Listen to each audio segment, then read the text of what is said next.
Utilise pour lutter contre le décrochage scolaire. Il y a une entreprise de Montréal qui a utilisé un moyen inusité, celle d'utiliser le vélo libre-service, le Bixi.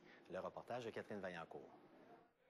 Le vélo libre-service Bixi est réparé en atelier depuis 3 ans par des jeunes techniciens de cyclochrome.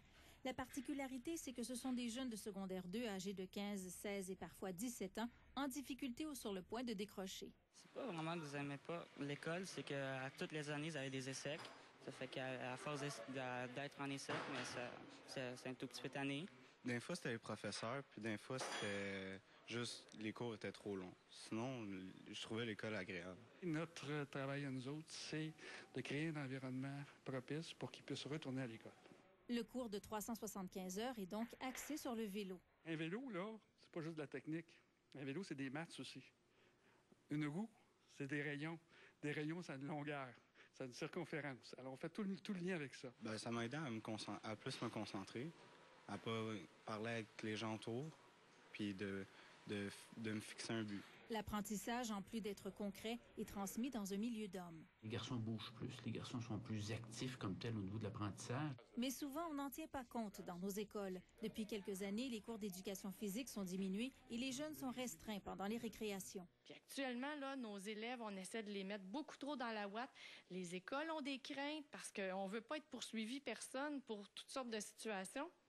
Mais en même temps, peut-être qu'on devrait se poser la question, qui on brime le plus là-dedans? Parmi les élèves en difficulté, presque 70% de tous les élèves en difficulté dont on parle beaucoup présentement, c'est des garçons.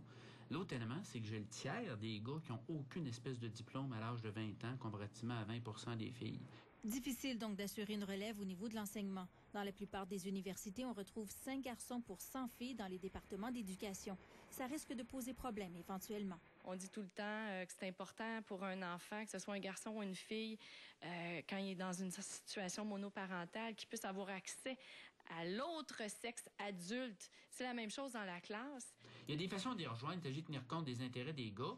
Mais dans une école de 25 enseignants, si j'ai un 5-6 hommes dans l'équipe, c'est plus facile de tenir compte de l'intérêt des gars si vous avez un noyau d'hommes dans une école que si vous avez uniquement le concierge comme homme.